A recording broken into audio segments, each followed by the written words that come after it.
नमो सिद्धाणम नमो आयर्याणम नमो वैझायाणम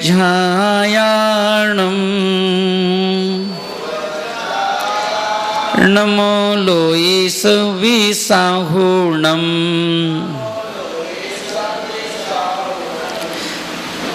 झाणगिदड्डिकम्मे निम्मल सुविशुद्धिलद स्वभावे नम्योण परम सिद्धे सुतच्च सारं पवोच्छामि। बोले अनंतानंद परमेश्वरी भगवान की, 24 तीर्थंकर भगवान की, गणाचार्य गुरुदेव श्री बराक सगर जी महाराज की, अहिंसामयी विश्व धर्म की।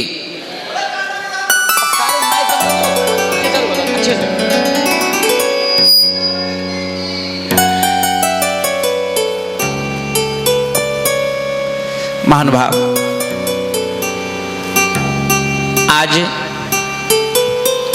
चैलेंज का लेने का आज चौथा दिन है और इस चौथे दिन में आचार्य महाराज हम लोगों से पूछ रहे हैं, ये भी कह सकते हो, या हम लोग समझदार हैं। तो अपन ये देखें कि पहले के समय में किसी को उपदेश की आवश्यकता पड़ती नहीं थी। जितना प्रवचन हम लोग आज के समय में सुनते हैं, इतना प्रवचन पहले के लोग नहीं सुनते थे। इतना प्रवचन पहले के लोग नहीं सुनते थे, मगर बिना प्रवचन के भी उनके एक अपना एक टारगेट होता था। एक तो उनकी जो पूरी लाइफ थी, वह पूरी लाइफ विवेक से सहित थी, निर्लोभता से सहित थी, स्वार्थ से रहित थी। और उसके पश्चात भी जब उन्हें अपने आप में लगता था तो वह अपना राजपाट छोड़ करके और दीक्षा लेने चले जाते थे। आज हम लोग जब तक शरीर बिल्कुल अपने आप पस्त ना पड़ जाए, या वो खुद ही चलने से मना कर देगा, हम चल सकते, सुनने से मना कर दे, देखने से मना कर दे, तब भी हमारे अंदर वैराग का भाव नहीं होता, वैराग का जन्म नहीं होता। क्यों नहीं होता? क्योंकि हम लोग जो हैं वह मिथ्यात्व में जा रहे हैं। कहाँ हैं हम लोग? मिथ्यात्व में। और ये जो कसाय होती है, क्रोध यदि होता है तो मिथ्यात्व से, मान यदि होता है तो मिथ्यात्व से, और मायाचारी यदि होती है तो मिथ्यात्व से, और लोभ होता है तो मिथ्यात्व से। चारों कसायों को जन्म देने वाली मां है तो कौन है? मिथ्यात्व। मिथ्यात्व ने इन चार लोगों को जन्म दिया है। अपन कहते हैं एक और पांडव हैं, एक और कौरव हैं। तो अपन देखें, कौरव की मां है मिथ्यात्व, और कौरव रूपी बच्चों को जन्म देने वाले वो कौरव कौन हैं? वो कौरव भी पांडवों का बुरा चाहते थे। और ये कौरव यहां पर कितने हैं? 4। अब इनके बच्चे बहुत सारे हैं। कसाय के कितने बच्चे हैं? 25 बच्चे हैं। और ये सब मिलकर के जीव की बुद्धि को हर लेते हैं। इसलिए आचार्य महाराज ने कहा कि 4 कसाय जो हैं ये क्या है? मिथ्यात्व। अब मिथ्यात्व को पकड़ लो। मिथ्यात्व को यदि हम पकड़ लें और उसको हम छोड़ने का प्रयास करें तो क्रोध को छोड़ने की आवश्यकता नहीं पड़ेगी, मान को छोड़ने की आवश्यकता नहीं पड़ेगी, मायाचारी को छोड़ने की आवश्यकता नहीं पड़ेगी, लोभ को छोड़ने की आवश्यकता नहीं पड़ेगी। ये अपने आप छूटते चले जाएंगे। पर उसके लिए क्या छोड़ना पड़ेगा? मिथ्यात्व। अब मिथ्यात्व कोई छोड़ने की चीज है क्या? तो मिथ्यात्व को समझने की चीज है। मिथ्यात्व क्या है? समझने की चीज कि मिथ्यात्व को हम समझें कि मिथ्यात्व है क्या, मिथ्यात्व है क्या। तो अपन देखें, चैन और बेचैन दो चीजें हैं, चैन और बेचैन। यदि बेचैनी को बढ़ाने वाला कोई है तो मिथ्यात्व। और अब आप बताओ, हर व्यक्ति चाहता है कि सुख चाहिए, हर व्यक्ति चाहता है कि चैन चाहिए, पर ये बताओ अगर चैन चाहिए है तो बेचैनी के काम क्यों करते हो, है ना? बताओ, आपको सुख चाहिए तो सुख कब किस चीज में है? अगर आपको सुबह 4 रोटी शुद्ध घी के साथ अच्छे सब्जी के साथ मिल जाए और शाम को 4 रोटी मिल जाए खाने को, सोने के लिए घर है ना, घूमने के लिए आने के जाने के लिए गाड़ी है, अब बताओ इससे ज्यादा और सुख क्या चाहिए? मगर फिर भी आपकी चाह की लंबी लिस्ट है। तो आपने क्या किया, ये चैन ही तो था, पर इस चैन को छोड़ करके आपने बेचैनी को आमंत्रित किया। किसको आमंत्रित किया? बेचैनी को। और बेचैनी को आमंत्रित किया तो अब आप बताओ किसको दोष दोगे? जिसके पास रोटी खाने को नहीं है वो ठीक है, वो रोटी की व्यवस्था करेगा। एक भिखारी है, उसको एक टाइम की रोटी भी ढंग से नहीं मिलती, तो वह व्यक्ति सुबह से लेकर शाम तक वह जुगाड़ में है कि हमें कहीं ना कहीं से मिल जाए, झूठन मिल जाए, खाए खुआए किसी का फेंका हुआ मिल जाए, कैसा भी मिल जाए, वो दिन भर उसकी आशा में है। मगर हमें तो, हमारे पास ऐसी आशा तो कुछ नहीं, सब कुछ मिल रहा है, फिर क्यों? शेर भी अगर उसका पेट भर जाता है फिर वह शिकार नहीं करता, चैन से बैठ जाता है आराम से। हमें क्या करना? और उस शेर के बगल से हिरण भी निकल जाए फिर वो हमला नहीं करता, मानो पेट भरा हुआ है ना। पक्षीगण हैं, शाम को जब लौट कर के आते हैं और शाम को लौट कर आते हैं, उन्हें मालूम है कि अब हमारा काम हो गया। अब वो पूरी रात शाम को 5-6 बजे से लेकर के, कभी आप अपनी टेरेस पर खड़े हो जाना तो वहां देखना सारे पक्षी आपको लौटते हुए मिलेंगे। आप कितने बजे लौटते हो घर दुकान से? कोई टाइम नहीं है। क्यों? सुख चाहिए ही नहीं, सुख नहीं चाहिए। परिवार के साथ बैठने का सुख नहीं चाहिए, बच्चों के साथ हंसने और खिलखिलाने का सुख नहीं चाहिए। तो आपको क्या चाहिए? आपको तो चाहिए पैसा। अगर रात्रि को 12 बजे तक भी पैसा आता रहे तो हम उसको छोड़ना नहीं चाहते। घर छोड़ने को तैयार हैं, बीवी बच्चों को छोड़ने के लिए तैयार हैं, मगर हमें पैसा चाहिए। क्या करोगे इतने पैसे का? क्या करोगे? और कभी आप देखना, पैसे की भी एक अपनी मर्यादा है। हम लोग अपनी मर्यादा को छोड़ देते हैं, पर पैसा अपने आने की मर्यादा को नहीं छोड़ता है। अगर आप एन कैन प्रकारेण, यदि आप अधिक पैसे को इकट्ठा कर भी लेते हैं तो आप देख लेना, हर जगह देख लेना, कोई ना कोई ऐसा पैच फंस जाता है कि आपको या तो कोई आपके पैसे खा जाएगा या आपके पैसे डूब जाएंगे। 25-50 लाख रुपए डूब गए। अब आपने 50 लाख रुपए के लिए कितनी मेहनत की थी, पर आपकी पूरी मेहनत भी बेकार चली गई, मेहनत भी बेकार गई, और वो क्या हुआ? पैसे भी चले गए। हिसाब किताब कहाँ आ गया? आपने कहा, हे भगवान, हे परमात्मा, ये घाटा कैसे हो गया? और घाटा नहीं हुआ बेटा, किस्मत में तेरी इतना ही था, तू जबरदस्ती हाथ पांव मार रहा था, तो मैंने बैलेंस कर दिया है, मैंने बैलेंस कर दिया है, और कुछ नहीं किया मैंने, है ना। अब बताओ क्यों इतनी भाग दौड़? किस चीज की भागम भाग? कौन व्यक्ति अपने साथ कुछ पैसा ले जाता है क्या? आप सुबह दुकान पर जाते हो 6 बजे, 8 बजे, 9 बजे, पर्याप्त है। आप शाम को 5-6 बजे तक दुकान बंद करके आ सकते हो। गया काम हमारा, बस जितना चाहिए उतनी बहुत है, बस, है ना। अभी हम लोग छत्तीसगढ़ में जगदलपुर में चातुर्मास हुआ सन 2000 में, और जब वहां 2001 में जब चातुर्मास हुआ तो वहां पर आदिवासी लोग रहते हैं जिन्हें अपन देखते ना, तो वो आदिवासी उनकी मैं जब वहां पहुंचा तो मैंने क्या देखा, उन लोगों की सिर्फ 17 रुपए की भूख है, बस ओनली 17 रुपए। 17 रुपए। मैंने कहा भाई, बोले महाराज ये लोग इतने खुदगर्ज हैं, इनको मात्र 17 रुपया चाहिए बस। 17 रुपये क्यों चाहिए? बोले 10 रुपए की तो ये खरीद लेते हैं शराब, ताड़ी जो होती है देसी शराब, 10 रुपए की वो खरीद लेते हैं, और 5-6 रुपए के खरीद लेते चावल। चावल बहुत चलता है वहां पर, तो 4-5 रुपए का चावल खरीद लिया और 1 रुपए की बीड़ी ले ली, माचिस जो भी नमक चाहिए वो ले लिया, बस काम खत्म। अगर बोले महाराज इनसे 17 रुपए के लिए आप चाहो तो पूरे दिन भर काम करवा लो, जब तक आप इनको 17 रुपए नहीं दोगे हाथ में, जब तक ये शाम तक काम करते रहेंगे।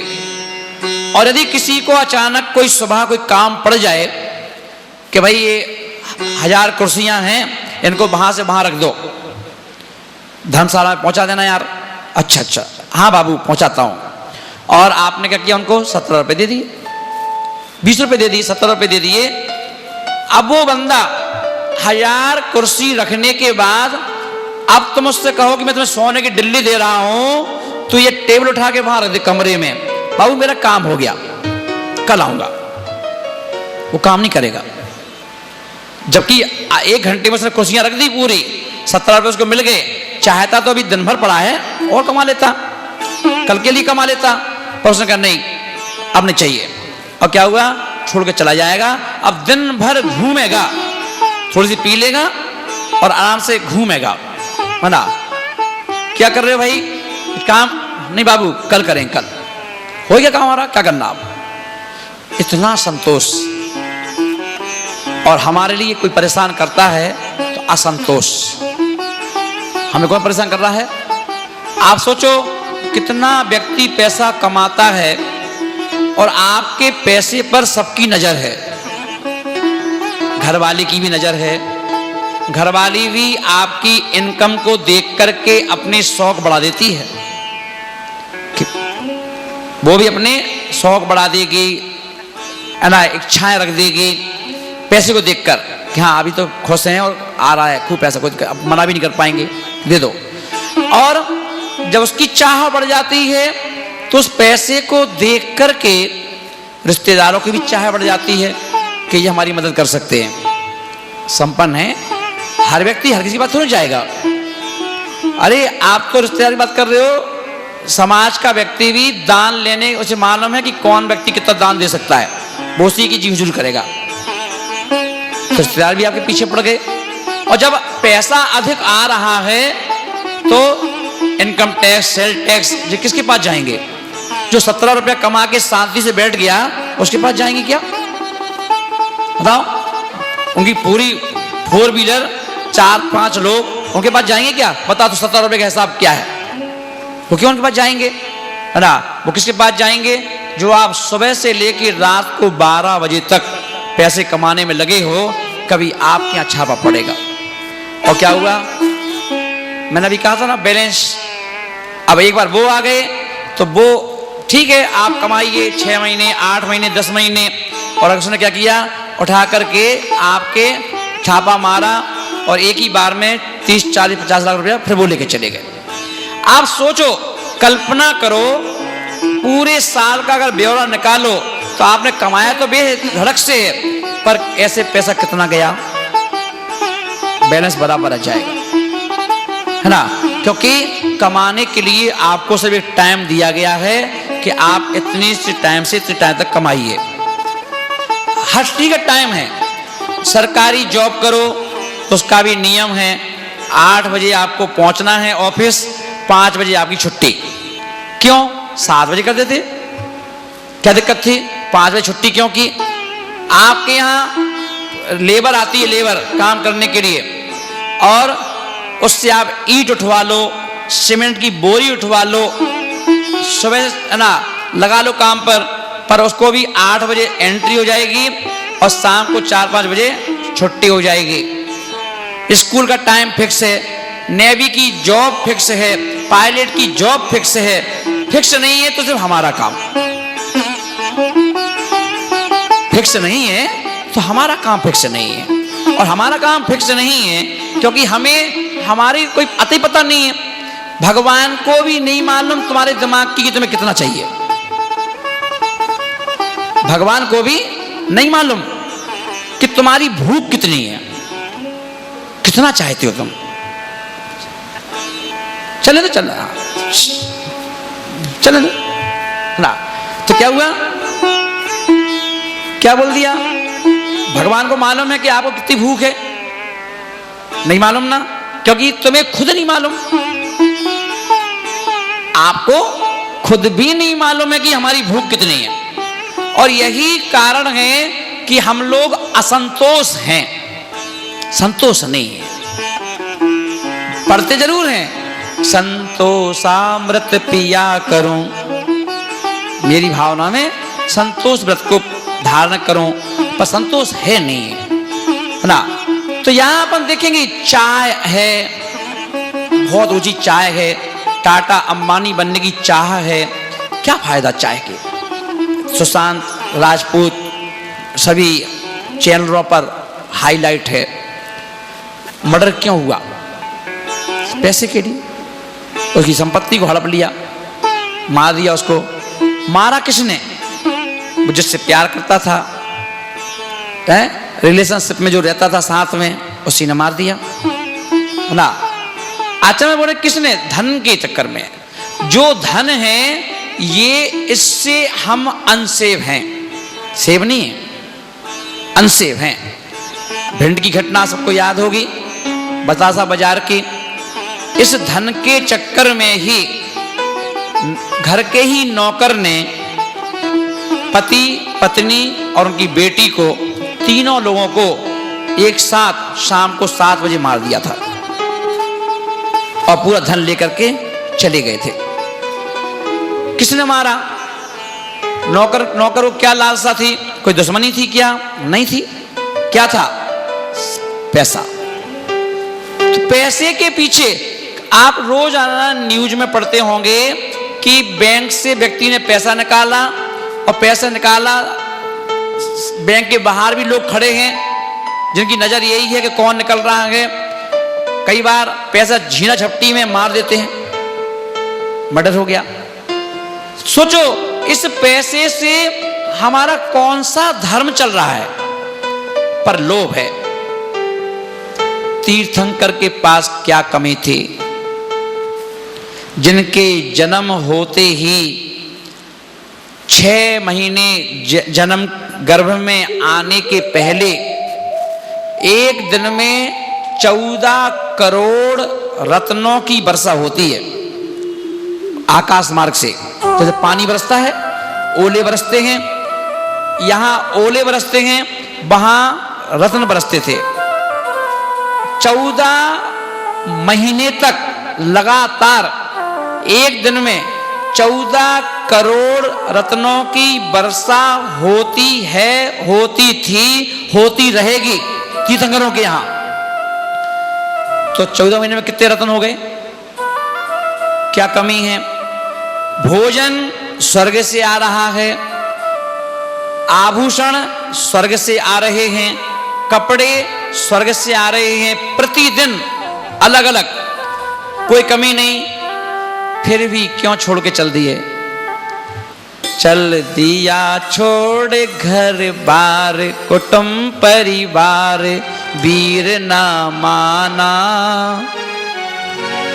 क्यों छोड़ दिया? क्या कारण है कि सब कुछ छोड़ के चल दिए ना? क्यों? क्योंकि उन्होंने देखा सुख इसमें नहीं है, सुख इनमें नहीं है, ये सब तो बाहर की चीजें हैं। आप डॉक्टर को पंचम काल में भगवान की दर्जा दिया गया कि डॉक्टर जो है भगवान है। सार पर सार भगवान क्या है? डॉक्टर की संज्ञा दी गई। आप कभी देखते हो चलो महाराज की बात तो नहीं मानते हो, धर्म की बात नहीं मानते हो, जब कभी बीमार होते हो तो डॉक्टर के पास जाते हो तो डॉक्टर क्या करता है, आपको सब चीजों से दूर करके या तो वेंटिलेटर पे डाल देता है या आईसीयू में डाल देता है। आईसीयू में डालने का मतलब क्या हुआ कि आपके जितने बाहर के जो व्यापार चल रहे हैं उन व्यापारों से दूर ले जाना। और व्यापार, या तो हम व्यापार की टेंशन लेके चलते हैं अपने दिमाग में, या फिर घर परिवार की टेंशन लेके चलते हैं, और ये दो ही टेंशन तो हैं जो बेचैन करते हैं हमको। तो उसने क्या किया, आईसीयू में ले जाकर के दो चीजों से दूर कर दिया, व्यापार से भी दूर और परिवार से भी दूर। अब परिवार की बीवी खड़ी है वहीं पर, हमें दर्शन कर लेने दो, उनके देख लेने दो, अभी नहीं, कांच में दो, कांच में से देख लो, क्योंकि तुम्हारे दर्शन करते, तुम उनके दर्शन करते हो, वो तुम्हारे करते थे, इसलिए तो बीमार हो गए। माँ ने कहा मेरा तो जिगर का टुकड़ा है, मेरा तो बेटा है, मुझे दर्शन कर लेने दो। अरे उन्होंने, तुमने माँ माँ कह के ही तो उस बेचारे के प्राण ले रहे तुम, छोड़ो तुम भी बाहर रहो, कांच के बाहर, कांच से देखो, होगी माँ। अभी मैं डॉक्टर हूं, मैं ही माँ हूं, मैं ही पिता हूं, है ना, मुझे इसको ठीक करना है। माँ ठीक नहीं करेगी, अगर माँ ठीक कर सकती तो घर में कर लेती, यहां आने की जरूरत क्या थी। बेटा अगर ठीक कर सकता तो घर में ठीक कर लेता, पत्नी ठीक कर सकती थी तो घर में ही ठीक कर लेती। इन्होंने तो और उसकी तबीयत बिगाड़ी है, टेंशन दे करके, माहौल को बिगाड़ करके। इसलिए इसको तुम लोगों की आवश्यकता नहीं है, इसको आवश्यकता है रेस्ट करने की, फुल आराम, फुल रेस्ट उसकी आवश्यकता है। इसलिए इसको आईसीयू में डाल दिया। और आईसीयू में क्या करना है, आराम से रिलैक्स, प्रेम से सो, कोई घबराहट नहीं, कोई टेंशन नहीं, आराम से एसी चल रहा है, एयर कूल्ड है, आप आराम से वहां लेट जाओ। और लेट करके व्यक्ति 2 दिन 3 दिन आराम से वहां रेस्ट करता है। और जब 3 दिन पूरे टाइम ना वहां फेसबुक चला रहा है, ना वह कोई व्हाट्सएप चला रहा है, कुछ नहीं कर रहा है, ना दुकान चला रहा है, ना माँ की चिंता है, ना बहन की चिंता है, ना बीवी की चिंता है, ना बच्चों की चिंता है, इससे क्या होगा, 3 दिन में मरीज ठीक हो रहा है बिना दवाई के, कोई ट्रीटमेंट नहीं, बिल्कुल ठीक। डॉक्टर आया, कैसा महसूस कर रहे हो, हाँ अच्छा लग रहा है, चलो अब तुम आईसीयू से बाहर आ जाओ, जनरल वार्ड में आ जाओ। अब वहां उसको लिटा दिया। लोग बोले अब मिल लें डॉक्टर साहब, हाँ मिल लो। अब डॉक्टर साहब जाते ही लोग, माँ आ गई, बेटा तू कैसा है, माँ ठीक हो। बीवी कह स्वामी कैसे हो, माँ मैं ठीक हूं। बेटा पूछे पापा ठीक हो, हाँ हाँ ठीक हो। क्यों, अब जो दिमाग पर बोझ था वो कम हो गया। सोचो, आचार्य महाराज बोल रहे हैं कि जब 3 दिन के लिए तुमने छोड़ा सबको तो तुम यहां ठीक हो गए, और तुम यदि संसार से पूरी तरह छूट गए तो काहे के बीमार। तो ये बाहर की जो जिंदगी है सिर्फ दिखाने के लिए है, शो करने के लिए है, पर इसमें शांति नहीं है, इसमें शांति नहीं है, इसमें अशांति ही अशांति है। जितने पैर पसारोगे, जितने पैर पसारोगे उतनी अशांति है। शांति किसमें है, छोड़ते जाओ, छोड़ते जाओ, छोड़ते जाओ, है ना, शांति इसमें। तो क्या चाहिए, आज आचार्य महाराज बोल रहे हैं लोभ को छोड़ना है, क्योंकि लोभ एक खतरनाक चीज है। ये मुनि महाराज को भी नहीं छोड़ती। ये मुनि महाराज जिन्होंने घर छोड़ दिया, परिवार छोड़ दिया, भाई बहन छोड़ दिए, रिश्तेदार छोड़ दिए, इष्ट मित्र जन परिजन सब छोड़ दिए, 11वें गुरुस्थान में पहुंच गए। और 11वें गुरुस्थान में भी ये लोभ साधक को पटक देता है नीचे जाकर के। 11वें गुरुस्थान में, अभी तो मुनिदास का 6वां 7वां है, 11वें गुरुस्थान में जाकर के भी ये लोभ पटक देता है। इसलिए आचार्य महाराज बोल रहे हैं कि क्या करना है, इस जो चौथी जो कसाय है, और इस कसाय में 3 कसाय जुड़ी हुई हैं।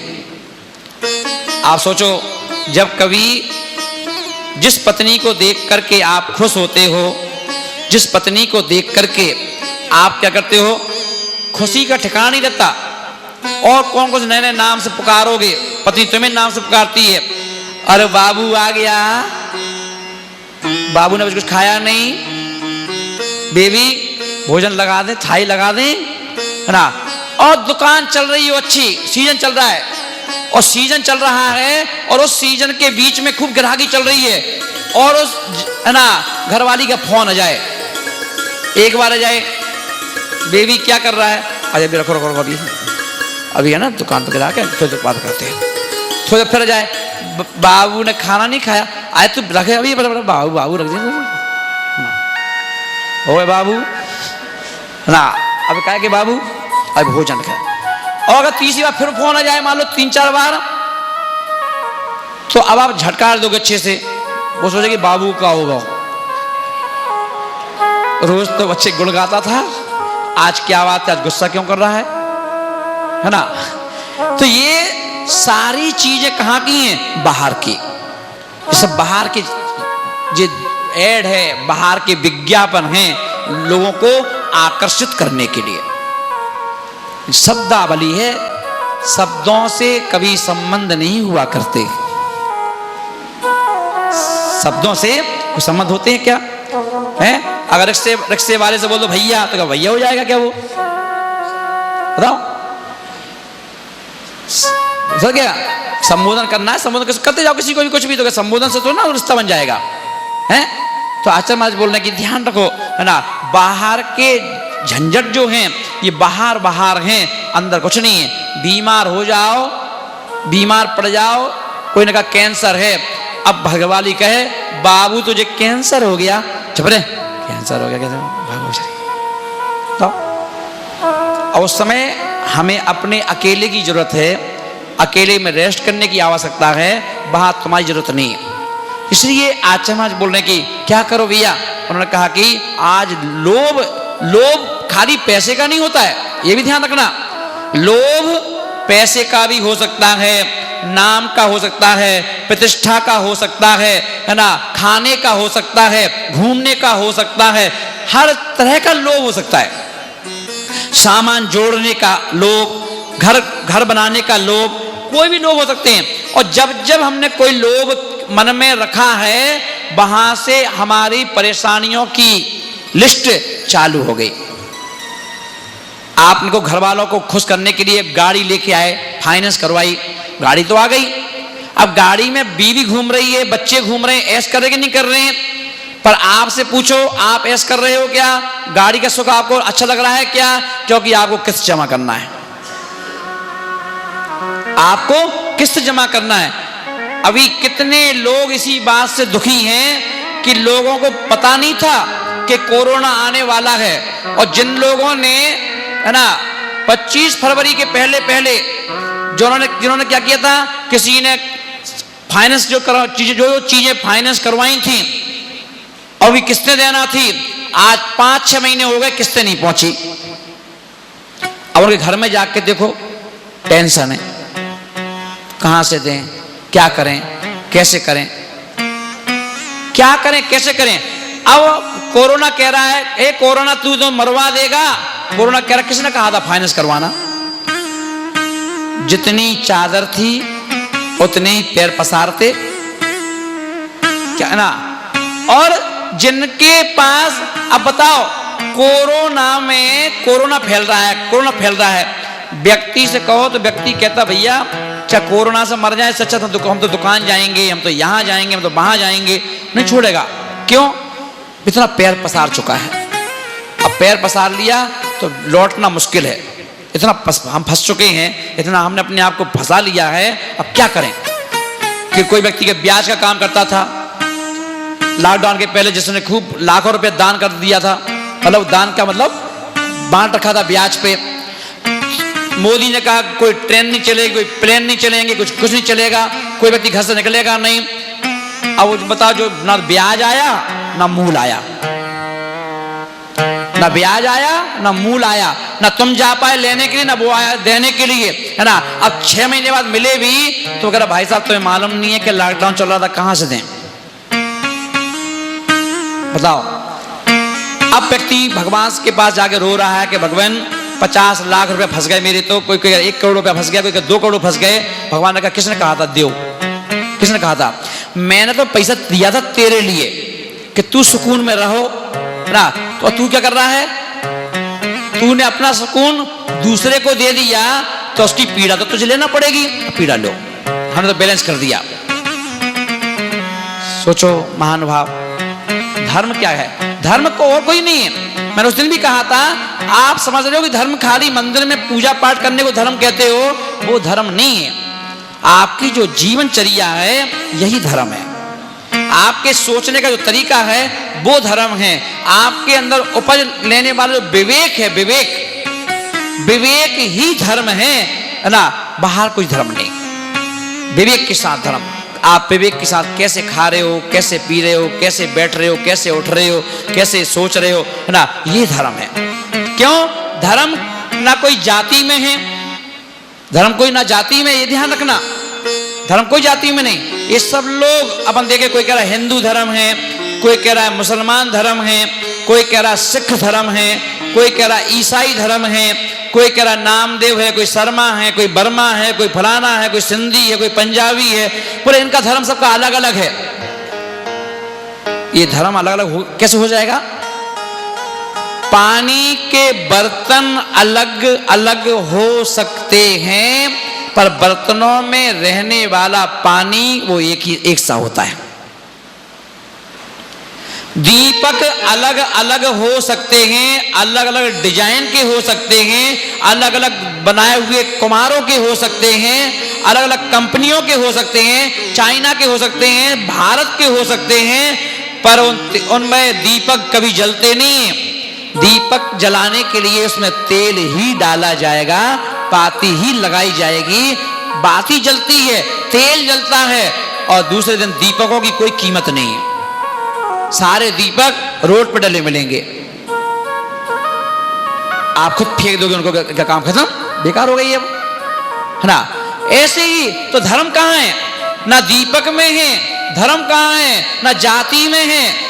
आज अपन देखें, अगर जातियों में धर्म होता, जातियों में नफरत है, जातियों में क्रियाएं हैं, संप्रदायों में मनमुटाव है, पंथ है, संत है, ग्रंथ है, ये सब बाहर है जातियों में। धर्म का ना कोई पंथ होता है, धर्म का ना कोई संत होता है, धर्म का ना कोई ग्रंथ होता है। धर्म क्या है? धर्म खुशबू है, सुगंध। धर्म क्या है? एक सुगंध है, सुगंध है ना। वह सुगंध गुलाब की भी हो सकती है, कमल की भी हो सकती है, चंपा चमेली की भी हो सकती है। जो सुगंध आ रही है वो धर्म है, बाकी कुछ नहीं है। सब धोखा धोखा है। इसलिए अपन देखते हैं, जब तक आप लोग यहां पर रहते हो तो आपकी जाति है। इतने 500 मुनि राज हैं, किसी भी संघ में चले जाओ तो मुनि महाराज के साथ कभी क्यों लगता कि बेहर सागर कासरीवाल या बेहर सागर खंडेलवाल या बेहर सागर जी महाराज जयसवाल या फलाने सागर महाराज फलाने बाल पल्लीवाल, कौन कौन से बाल लगते क्या कभी? जबकि मुनि राजों में खंडेलवाल भी हैं, मुनि राजों में जयसवाल भी हैं, मुनि राजों में सारे बालों के लोग हैं। ये अग्रवाल है कि नहीं? सब तरह के बाल हैं, मगर बोले घर छोड़ दिया, परिवार छोड़ दिया, संप्रदाय छोड़ दिया, अब तुम संत बन गए हो। संत की कोई जाति नहीं, संत का काम है खुशबू छोड़ना। वो खुशबू जो धर्म की खुशबू है, उसको हम भी देने का प्रयास करेंगे। जातिवाद कभी खुशबू नहीं देता, संप्रदाय कभी सुगंध नहीं दे सकता, पंथवाद, संतवाद, ग्रंथवाद ये कभी खुशबू नहीं दे सकते। खुशबू देता है धर्म, और धर्म इन सब चीजों से ऊपर होता है। अपन देख लो, किसी ने कहा निश्चय न धर्म, अब वो निश्चय नहीं, उन्होंने कहा भाई वो आगमपंथी हैं, हम नहीं मानते मुनिराज को, हम नहीं मानते इनको, उनकी सोच ही अलग हो गई और सब कुछ अलग हो गया। उन्होंने अपना एक अलग बना लिया, जबकि महावीर की संतान है वो भी अलग हो गए। एक 20 पंथी 13 पंथी हो गए, उन्होंने कहा कि हम नहीं मानते उनको, वो कह हम नहीं मानते उनको, है ना। बोले अब बताओ धर्म, वो कह धर्म है। तो धर्म में मानना नहीं मानने का मतलब क्या है? धर्म का मतलब है कि एक सूत्र में बन के चलना। धर्म यानी एक सूत्र, एक कौम, एक जाति, एक, उसका नाम है धर्म। धर्म कभी किसी को बांटता नहीं है, धर्म तो जोड़ता है। धर्म हमेशा सुई धागे का काम करता है, सुई धागे का। तो यहां पर आचार्य महाराज बोल रहे हैं कि सोचो हम लोग क्या कर रहे हैं, धर्म कहाँ है। क्योंकि एक बात ध्यान रखना, संतोष और आज सोच का मतलब क्या है? सोच, बोलो सोच, बोलो ओम ह्रीम उत्तम सोच धर्मांगाए नमो नमः। ओम ह्रीम उत्तम सोच धर्मांगाए नमो नमः। ओम ह्रीम उत्तम सोच धर्मांगाए नमो नमः। मुनि महाराज की जो दीक्षा होती है, तो कपड़ा उतारने का नाम दीक्षा नहीं है। कपड़े उतारने का नाम दीक्षा नहीं, नंगे हो जाने का नाम दीक्षा नहीं है, केश लॉन्च करने का नाम दीक्षा नहीं है, एक टाइम भोजन करने का नाम दीक्षा नहीं है, पैदल बिहार चलने का नाम दीक्षा नहीं है। बोले किसका नाम दीक्षा है? बोले अपने अंदर अनंत काल से उठने वाली जो इच्छाएं हैं उनको दमन कर देना, उसको छोड़ देना, उसका त्याग कर देना, उसका नाम दीक्षा है। इच्छा ही ना हो, ना नाम की इच्छा, ना काम की दीक्षा, ना यश की दीक्षा, ना यश कीर्ति की दीक्षा, कुछ नहीं। आप बिना इच्छा के रहना सीख जाओ, उसका नाम दीक्षा। और बिना इच्छाओं के रहोगे तो नाम तो तुम्हारा अपने आप होगा, कीर्ति तुम्हारी अपने आप फैलेगी। भगवान महावीर स्वामी ने कभी नहीं कहा कि मेरी फोटो खींचो, भगवान महावीर स्वामी ने कभी नहीं कहा कि मेरी वीडियो बनाओ, महावीर स्वामी ने कभी नहीं कहा कि जनवाणी में चलाओ मेरे प्रवचन, आदिनाथ ने कभी नहीं कहा कि मेरे प्रवचन पास चैनल पे चलाओ, कोई भी तीर्थंकर ने ये नहीं कहा कि मेरे प्रवचन फलाने चैनल पे चलाओ या यूट्यूब पे चलाओ या मोबाइल से बनाओ, कभी नहीं कहा। पर वो महावीर सारे चैनलों पर अपने आप छाए हुए हैं, अपने आप छाए हुए हैं। क्यों? बिना चाहे के, चाहत नहीं की उन्होंने, इच्छा नहीं की, है ना। और जहां इच्छा है वहां पर अंदर के गुण समाप्त हो जाते हैं। चाह उत्पन्न होना चाहिए। अपन लोग देखें दुखी क्यों हैं? क्योंकि चाह है। अंदर लड़ाई झगड़ा क्यों है? क्योंकि अंदर से कोई ना कोई चाह है ना। और चाह में डर उत्पन्न होता है। जहां चाह होती है, आपको पैसा कमाने की चाह है, इसलिए आपके अंदर डर है, कोई छुड़ा ना ले, कोई खा ना जाए, कोई डूब ना जाए। आपको हर चीज में डर उत्पन्न है, क्योंकि जो चीज बाहर की प्राप्त करोगे उसके लिए आपको डर डर करके जीना पड़ेगा। डरते हो कोई छुड़ा ना ले, ये चीज हमारी कहीं दूसरे की ना हो जाए, कोई दूसरा अधिपत्य ना जमा दे इस चीज पर, ये आपके अंदर विचार उठेंगे। इसलिए आचार्य महाराज यहां बोल रहे हैं कि सोच के दो अर्थ हैं, असंतोष का त्याग करना, दूसरा चाह का त्याग करना, इच्छाओं का त्याग करना, है ना। और सोच का अर्थ है सफाई करना। क्योंकि जो अभी अंदर हमारे यही चीज भरी थी, सफाई का मतलब कचरा कूचा तो है नहीं हमारे अंदर। हमारे अंदर कौन सा कचरा है? चाह का, असंतोष का, ये कचरे हैं, है ना। लोभ का, कामना का, कि नामना की कामना से कोसों दूर है, कि नामना की कामना से कोसों दूर है, ऐसे भगवान यहां मौजूद हैं।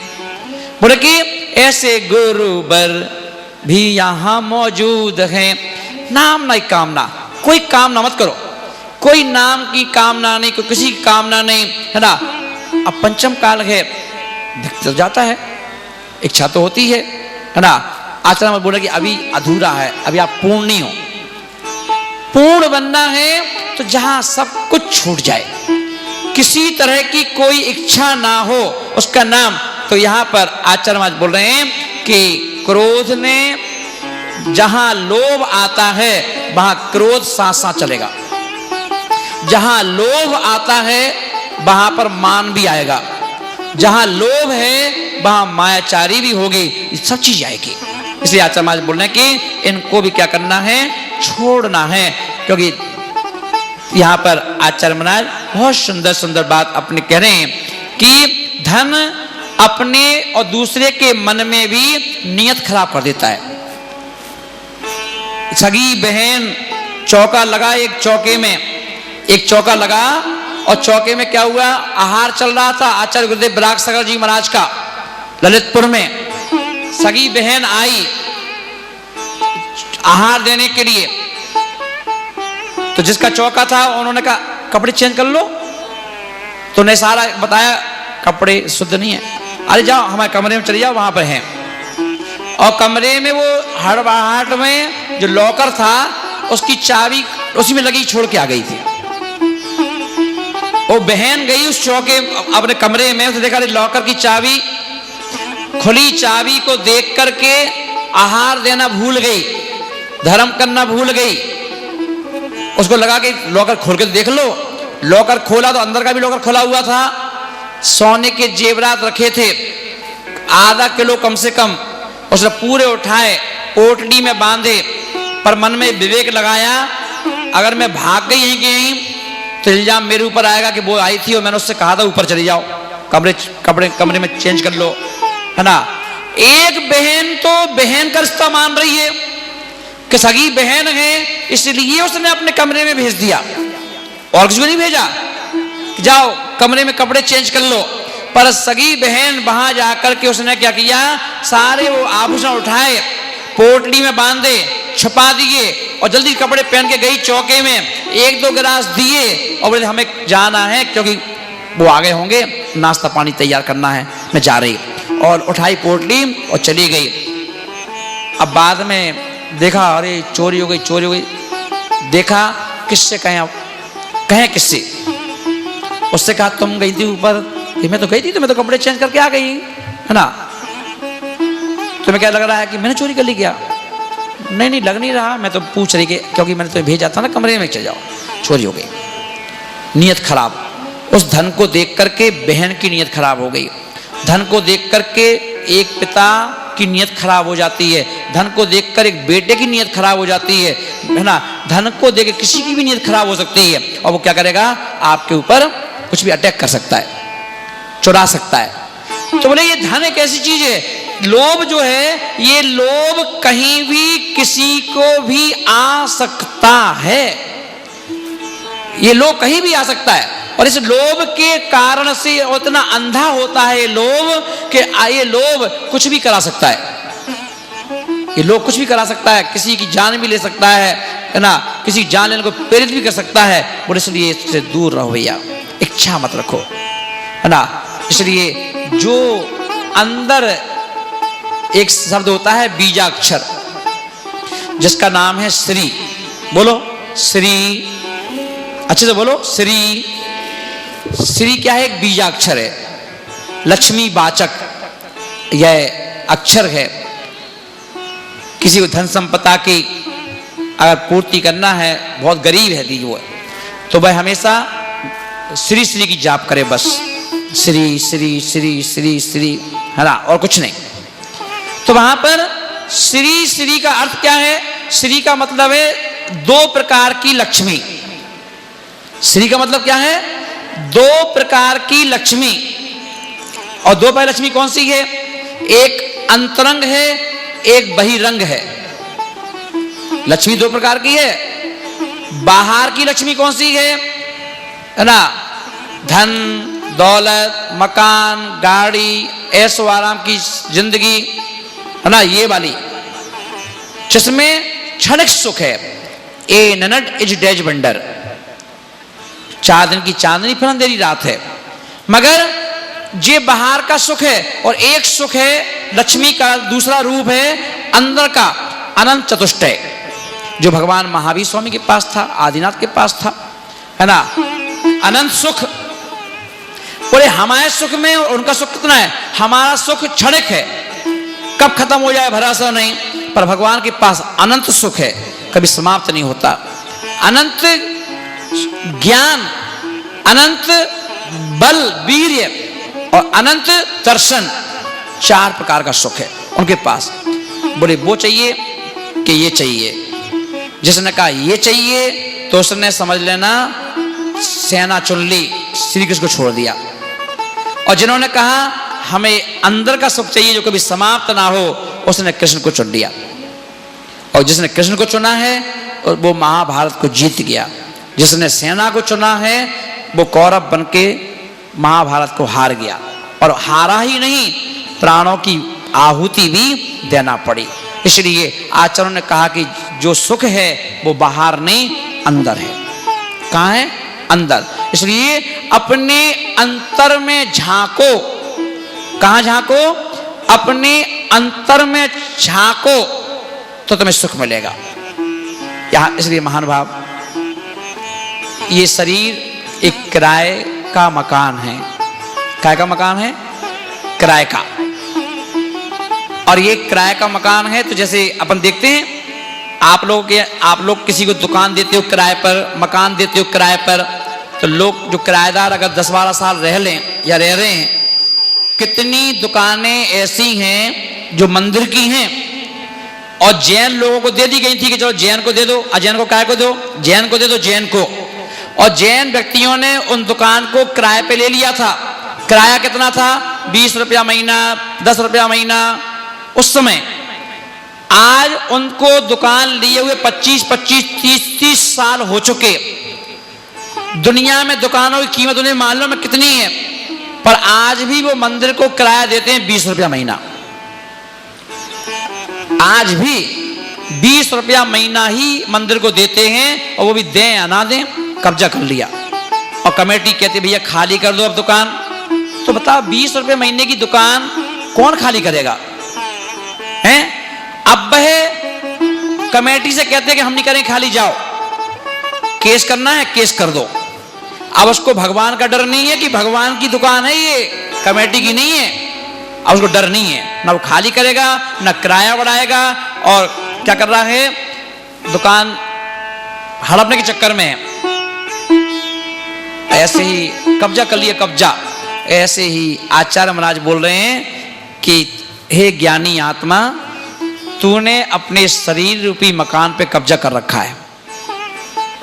ये शरीर तेरा नहीं, शरीर तेरा नहीं है, तेरी कोई है तो आत्मा है जो इसको खाली करके जाएगी। खाली खुद कर दो तो मोक्ष के अधिकारी हो जाओगे। मानो में खाली करना पड़ेगा। कोई कहे, समझदारों के लिए कहा गया, ऐसी जगह ना बैठिए कि कोई कहे उठ, और ऐसी जगह ना बोलिए कि कोई कहे चुप। कोई तुम्हें चुप करे या कोई तुम्हें उठा दे, ऐसा काम मत करो ना। तो बोले कि क्या हुआ? किराए के मकान में अगर तुम खाली नहीं करोगे, दीक्षा नहीं लोगे, घर का त्याग नहीं करोगे, बाहर की संपत्ति का त्याग नहीं करोगे, तो एक दिन मृत्यु आएगी और क्या करेगी? तुम्हें जबरदस्ती निकाल के ले जाएगी। आ जाओ बेटा, है घर में पड़े रहोगे। जो बीवी कल तक तुम्हारी सेवा कर रही थी, वही बीवी अब कहेगी इनको ले जाओ। अब मरे को क्या करेंगे हम? वही माँ जो चिल्ला चिल्ला कह दी मेरा बेटा मेरा बेटा, वो भी कहेगी ले जाओ। अब माँ से कहो बेटा तुम्हारा है, इसको अपने पास रखो हमेशा, क्या दिक्कत है? ना माँ को बेटे की जरूरत है, ना बीवी को पति की जरूरत है, ना पिताजी को बेटे की जरूरत है, ना बच्चों को पिताजी की जरूरत है। वो उसको तुरंत के तुरंत आधा 1 घंटे में ले जाया जाएगा और जला दिया जाएगा। किराए का कौन जला? कौन जला? तुम नहीं जले, तुम्हारा किराए का मकान जल गया। इसलिए वो किराया का मकान जलेगा जरूर, कौन ऐसा व्यक्ति है जिसका मकान नहीं जलेगा? सबका मकान जलेगा, सिर्फ किराएदार को निकलने दो, है ना, जलेगा सबका मकान। तो इसलिए जलने के लिए, जलना जल जाए उससे पहले क्या कर दो, उस मकान को अपने आप खाली कर दो, छोड़ दो। भैया ये देखो 65 साल की उम्र में छोड़ दिया छुल्लक जी ने, छोड़ आए मकान, आशा से कहा तू रहे अपने घर में, मैं तो जा रहा, अब मैं तेरे मकान को छोड़ के अपने मकान में जाऊंगा। तो अपने मकान में आ गए। अब गर्व से कहते कोई दिक्कत नहीं है, अब जो मुझे करना था कर लिया, अब तो मौत से कहते हैं कभी भी आ जाओ, कभी भी आ जाओ, मेरी पूरी तैयारी है। उपास चल रहे हैं, त्याग चल रहा है, तपस्या चल रही है, गुरुजी पास में है ना, जिस दिन मुझे लगेगा आ रही है, गुरुजी से कहें गुरुजी तैयारी करवा दो मेरी, हो गया काम। पहले से ही किराए के मकान को खाली करने की तैयारी कर दो, इस पर कब्जा मत करो। कब्जा करोगे तो अंतिम सांस तक 80-90 साल की उम्र में भी अगर खांसी भी आएगी तो समाधि का भाव नहीं आएगा, भाव आएगा दवाई दिला दे, डॉक्टर को दिखा दे, बोतल लगवा दे, है ना, दिल्ली ले चल, बंबई ले चल। ये नहीं कहेगा कि मेरी उम्र हो गई है जाने की, अब क्यों कहीं ले जा रहा है, और ले ही जाना है तो किसी गुरु के पास ले चल, ये शब्द नहीं आएगा। क्योंकि जब हाथ पांव चले तब नहीं आया, 50 साल की उम्र में नहीं आया, 60 में नहीं आया, 70 में नहीं आया, 80 में नहीं आया, तो अब अंतिम सांसों के समय क्या आएगा? और वैसे ही मोही जीव मिलेंगे घर के लोग, वो भी कहां ले जाएंगे?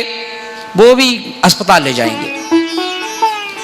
पंकज के पिताजी जब बीमार हुए तो इसका, जब हम लोग दिल्ली में थे और दीदी के पास फोन पहुंचा कि वो महाराज से कहो कि वो ऐसा तबीयत खराब हो गई है ना, बोला अस्पताल ले गया था। अस्पताल मैंने कहा है पापा के अस्पताल, मैंने कहा अस्पताल क्यों ले गया, अस्पताल क्यों ले गए?